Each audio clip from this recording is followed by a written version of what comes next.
So I just want to begin this evening by saying a huge welcome. This is a very important webinar, and I want to say at the outset a huge thank you to Rosemary. Rosemary has been educating us and challenging us now over the last 12 or 18 months, I suppose, about the specific barriers autistic travellers and their families face in society, but also even in the context of our community. And I suppose over the last little bit less than a year, AsIAm has had some very positive engagements with the traveller community on a number of particular events and workshops, and the development of this badge that you'll see I'm wearing this evening. And I expect we might learn a little bit more about as the evening goes on. And we really wanted to hold this webinar, I suppose, as an organisation that is growing, that deals with a huge number of queries, runs a huge support number of programmes, but I have to say too often doesn't hear from and doesn't see and doesn't elevate the voices of autistic travellers. So we want to hold this event tonight, I suppose, to put a specific spotlight on the issue. And I think this is not just an event for the traveller community. This is an event for us all to learn about the barriers autistic travellers and their families face, but also hopefully an event where autistic travellers can gain insights from other community members who've had similar experiences and learn about our work and learn about other supports that might be available.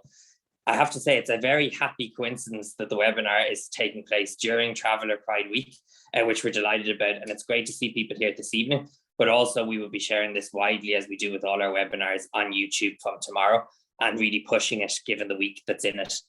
Over the course of the next hour or so, we're going to hear from really valuable experiences. We're going to hear from Nikki and her experience as a Roma and disability activist. We're going to hear from Rosemary about her experiences as an autistic parent, or as the parent of an autistic child and a member of the traveller community. And we're also going to hear from Kathleen, who's going to bring, I think, both a lived experience and a professional lens to our conversation this evening as well. So I'm really looking forward to it. As always with our webinars, you can ask questions. There'll be an opportunity to ask questions.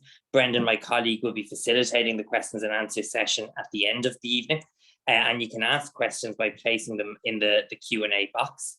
As well as that, there is a live transcript service, as you'll see appearing on your screen. If that's something that distracts you or makes you uncomfortable, it is possible to turn that off. If we don't get your question this evening, or if there's something a little bit more personal that you want to ask us, you can get in touch with us at info@asiam.ie tomorrow. We'll do our very best to assist you. And also, I'm sure we can liaise with colleagues in the traveller community as well about any particular queries that we can assist with. So it's great to be here, and it's my absolute pleasure to introduce our first speaker this evening. Nikki Hughes is a disability and Roma rights activist. Nikki is autistic and also has other disabilities. Nikki has 2 autistic children. Nikki is a Romani and campaigns for the rights of Roma and Traveller communities worldwide. So Nikki, the floor is yours, and thank you so much for being with us this evening. Thank you so much, Adam. So my name is Nikki Hughes. I am a Romani, and my experience in the UK is I come under GRT, which is Gypsy, Roma and Traveller. So I'm active in that sort of activism in the UK. So I sort of fight for all the rights. So that's how I'm included with like travellers, is that although as a Romani person I speak of my experience, but there are some things that we share the same barriers. So as a community we fight those things together. I'm also autistic myself, and I have other disabilities, but I'm also a mother to 2 autistic children. So I kind of have the perspective of being autistic myself, but then a parent to an autistic children as well. So, you know, fighting those challenges in the system in that way. So I just wanted to say from my experience as a Romani person, you know, being autistic, we face challenges both within our own communities, as in being traveller or Romani, and also in the autistic community. A lot of the time within the autistic community, there are stereotypes that people have, and that can mean that a lot of people have internalized racism within themselves, and they don't really realize it. So in the autistic community, we can face barriers with people having stereotypes in their mind and not realizing that they are being racist. And sometimes with autistic people, their racism can be very blunt. So it's quite difficult sometimes. Sorry, I need to chill out a little bit. I'm a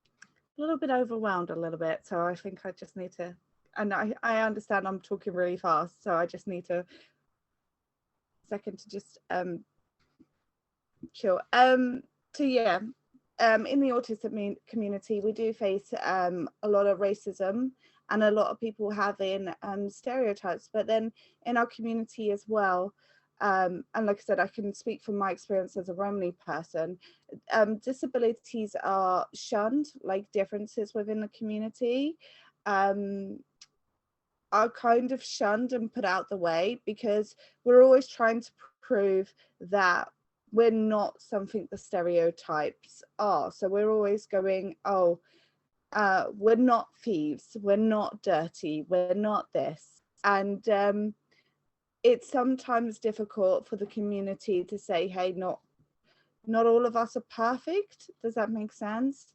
And with disabilities, it is seen as something imperfect. And within the communities, sometimes our understanding, because of lack of education, can be quite behind other people. So there is a lot of ableism and stuff, and it's generally because of ignorance and lack of education.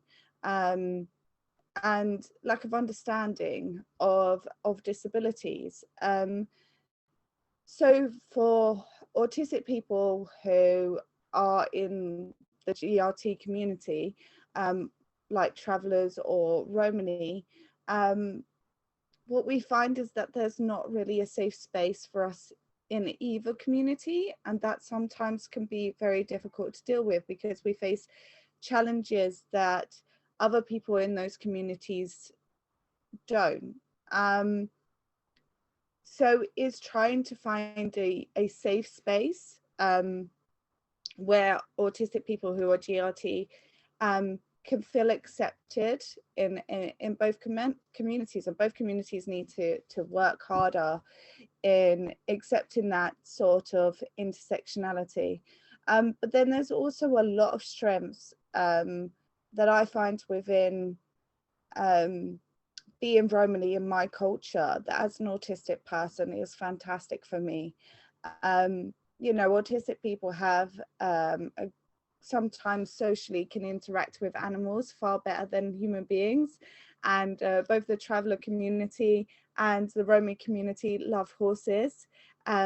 It's even to the point that, like, you know, in the settled community, within the autistic community, a lot of time there is animal therapy, and that includes horses. So we have that already built into our culture that we experience from a very young age. You know, I do find that it's you know, you do find it more accepting, things aren't so rigid, you know. Being out and about and traveling can be great for autistic people, because you know, we're sensory seeking and we're out in nature. And I think there's definitely this view that autistic people are rigid and need to be stuck in one place, but actually that, you know, traveling around can also be fantastic for autistic people. Here in, you know, but here in the UK, we do face as a community legislation which is going to criminalise trespassing, which means that both traveller or only people who travel will lose their homes, could be fined and in prison. So at the moment in the UK, we're facing criminalisation of our way of life and cultural genocide. And so we're always having to fight you know, legislation, education. So in the UK, statistically, only 8% of Romani people achieve a level 5 in their GCSEs. And we don't know the statistics for Romani GRT people within that statistic, because like who have special educational needs, because they're just not collected. The statistics are just not collected within the UK. It's not seen as a worthwhile thing to collect. So if we're saying that 8% of Romani people achieve a level 5 in their GCSEs, if that Romani person happens to have special educational needs as well, we can deduce that it's actually going to be far less than that in the percentage. So we face stereotypes within education a lot of the time as well. We're also,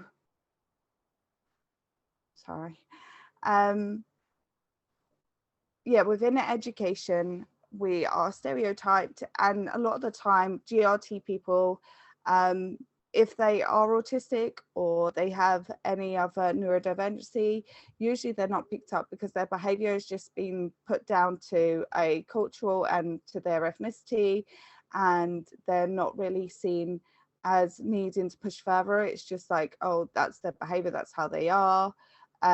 Or if you are traveling around, it's very difficult to actually get these processes for those diagnoses and support. So within education, within health, there are those stereotypes as well. So again, if you're traveling, you can't get into see a GP. We all know autistic diagnosis can take several years, and if you're traveling and moving between different health districts, it means that you have to start the process continuously. So, you know, we face barriers within education, health, and we can, sorry, I'm really struggling tonight. Sorry, I haven't done this in a very long time. So yeah, it's very difficult. Those are the sort of barriers that we face in health, education. So as autistic people, with the stereotype, it can be very difficult. It can be very difficult to overcome these barriers in it, you know. So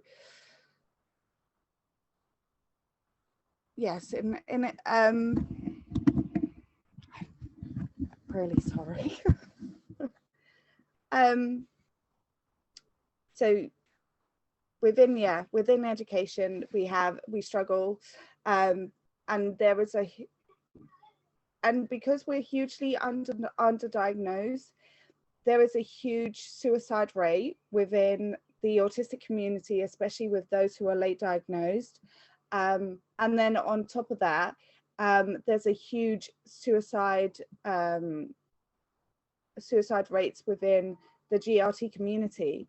So as a GRT autistic, you are twice as likely as anybody else in those community to end up committing suicide. And it's this intersectionality between being autistic and being undiagnosed and facing those barriers like ableism and being accepted as an autistic person and masking and not receiving the support that you need, on top of then the systematic racism that we face as GRT people. So those barriers can mean that we're more likely to actually lose our lives. And there's a real problem with that. There's also a real problem with autistic people in those communities also having substance abuse, like turning to drugs and alcohol to cope with both of those intersectionalities of like ableism and systematic racism. So it can mean that like to face those barriers is very, very difficult. You know, it's take for instance ADHD. You need medication. A lot of people need medication to help with their ADHD and to be able to live a structured life. But if you are somebody who is living in our community and is undiagnosed, you're more likely to have a drug problem to help deal with that, because you're not having access to the right healthcare to support you in regards to medication. So there is a huge issues within the community of substance abuse and suicide. And I know that those aren't easy things to talk about because, you know, nobody really wants to, you know, focus on those sort of things, but it's a part of the risk that we face and the barriers that we face, especially when you have the intersectionality of being autistic and being a part of these communities. You're more likely to have a you know, that risk to your life. And it does mean that we are crying out for a lot more support than we do get at the moment. I do find that because the nature of our ethnicities, we kind of tend to be an afterthought a lot of the time, if we're thought of at all. And that is a lot of the problem, is that when organizations are, and this is in both communities, within the autistic community and within the GRT community, it's sort of that, like, say in the GRT community with their organizations, accessibility and their disabled community is an afterthought in anything they do. And then within the autistic community, a lot of the time, POCs and especially GRT people, they don't seem to come into that sphere at all. So we do need to think about the intersectionality of those things, and like both communities need to do better in actually challenging barriers and including people within the GRT community and who are autistic. And I do find that as somebody who does activism, I just say I have a big gob and I talk a lot. So I tend to ask these questions and I challenge, and I'm like, why is this an afterthought? You know, why aren't you thinking about these things? And I do think within the autistic community and even within the GRT community, the way that activism has been done previously in the past does need a change. We need a fresh face on things and a new direction on how we deal with intersectionality and how that can impact the younger generation, especially when we talk about intersectionality and how much people in the nature of humanity are versatile. So they could be autistic, they could be part of the LGBTQIA+ community, they, you know, could be GRT, they could have two cultural mixes, so they could be part of the GRT mix, you know, be part of the GRT community, but also a part of a different ethnicity or race, you know. So we have this intersectionality and people are more versatile than just like, oh, do you fit into this neat little box, which applies to my sort of activism or, like, you know, organization. So I do think that we should move forward in regards to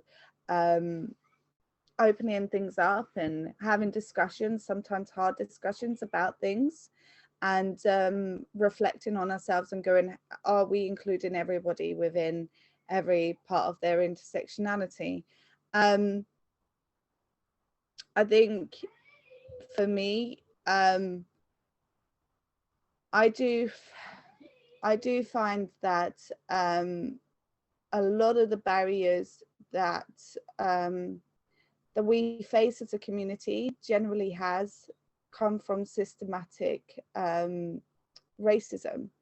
Because a lot of people, you know, I hear this all the time in my activism, oh, you know, GRT people, they don't interact with us, they don't want to be a part of us, they don't trust us. And I'm like, yes, it's a long thought out systematic abuse is why we don't trust organizations. We don't believe you're going to be there. A lot of people are afraid to speak up because they don't want to be the one to have their words twisted against them, because that happens all the time. We don't want to talk about a lot of the barriers that exist in our community and want to make out everything is fine, because those barriers have and that racism that we have faced and those issues that we have faced have been used against us before to take our children and things like that.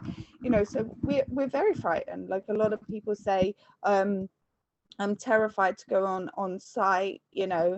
Everybody is like so aggressive and defensive, and I was like, yeah, well, so would you be if somebody came on to a place where you lived in the middle of the night and stole your children? You'd be very defensive of anybody that came anywhere near you. So I do believe that in my eyes, because of the issues that I face, it's down to the organizations within the settled community to build the bridge and build the trust first and foremost, rather than expecting the traveller community to come to them.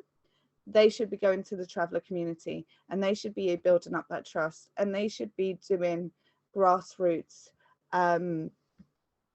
organisations and things like that, because I hear it all the time. How can we get GRT community to be a part of our organisation? I'm like, you need to do the work, you need to humble yourself, and you need to go out there and you need to build up this trust. It needs to come from you first and foremost, and then because generational trauma exists and it is still around and these barriers are still faced. So I do believe that, like, first and foremost, organizations should go out and contact the community and find somebody within the community that's willing to be that sort of bridge and build that trust and need to make work. So it's things like this webinar that you have put on today, of going, bringing to light the barriers that people faced as travellers during Traveller Pride Week. These are all fantastic things to bring light to the issues, and we need more people to stand up when they see something going on, or somebody using a racial slur, or things like that, to stand up, not to leave the community to constantly defend themselves, and to be left to be like, okay, well, that doesn't sound great, but I'm not getting involved in that. We need more people to come on board and to stand in solidarity with us, especially when we're facing barriers, and trying to help us break down those things and add their voice. So yeah, I want to just say thank you for having me on today and letting me speak and holding this webinar. And I think I'm done. An absolutely huge thank you, Nikki, for what was a fantastic talk. I know I learned a lot, and I'm sure everybody else did as well. I think highlighting the fact that there is only one equality movement. So whether you're fighting for autism equality or traveller equality, you have to agree with all forms of equality, and racism ought to have no home in the autism advocacy world. And I think that's a really important message. I think some of the structural barriers you spoke about, the level of underdiagnosis, I think are huge food for thought for people watching at home. But I think also a point that I've often discussed with our next speaker, I think in terms of the idea that when we think about the level of discrimination experienced by autistic people, in terms of mental health, in terms of employment, in terms of loneliness, in terms of bullying, and we think of those same stats within the traveller or the GRT community, and we add those two together, they're very scary numbers, and I think they show the scale of the problem, but I also think they show a common purpose that can hopefully focus minds as well. So I'm delighted to introduce our next speaker, and just to say again, there is an opportunity. You can put your questions in the chat if you have any, and we will come to them at the end. Our next speaker, Maughan, is a traveller mother to an autistic child. Upon his diagnosis, she's been campaigning for the inclusion of autistic travellers within both the autistic and traveller community. building awareness and acceptance of autistic travellers within the traveller community in a voluntary capacity. She's also national traveller. She also works for the Irish Traveller Movement, working as a traveller advocate since 2004. Rosemary, the floor is yours. I don't know how I can follow Nikki, but I'm just so delighted that she was here to share the opportunity with me as a traveller mother. Because when I did start out my journey after my little boy was diagnosed being autistic, Nikki was one of the first autistic adults that I met, and she was so special to meet Nikki because she's also Romani. Because I have been searching for travellers who are autistic, who don't mind the limelight and who don't mind coming out saying, I'm traveller and I'm also autistic. I've yet to find that voice. So finding Nikki was just so amazing, and I'm so honoured and privileged to be sharing this platform with her and bringing both of our communities closer together. I think before I'll start, before my son was diagnosed as autistic, I thought I knew what being autistic meant. I had zero clue of what being autistic actually means. Really, him being diagnosed really opened my eyes to being autistic, to your struggle and the similarities as well between the traveller struggle and the autistic struggle, because you definitely did say it, Adam, and you hit the nail on the head in terms of our statistics. They're identical at times in terms of our unemployment rates, our education stats, and our life expectancy. But when you reach deeper into our community, the traveller community, the traveller autistic voice is missing. It's nowhere at the table in the traveller movement, and it's nowhere at the table in the autistic movement. And that's what really concerned me as a traveller activist, but most importantly as a traveller mother, because I didn't want nobody, I suppose, I didn't want somebody else representing travellers who are autistic, because they can't. Even I can't do that. I'm a traveller mother to an autistic child, but I'm not autistic. I can see and learn from him and from autistic people, but I don't know what it feels like. I never will know what it feels like because I'm not autistic. And I suppose to try to educate myself, I reached out to autistic people, and that's really where the learning came from me. I did have support from services, but again, those people, and some of them were truly amazing, and it's to no fault of their own, but they weren't autistic. So again, that expertise was not in the room. And I suppose being a traveller, and like we're always, we're just so, like all of us, whether we're autistic or not, on a daily basis, we are fighting for our very existence, for our survival. We have been pushed to the margins in Irish society for generations, and surviving generations of cultural genocide. So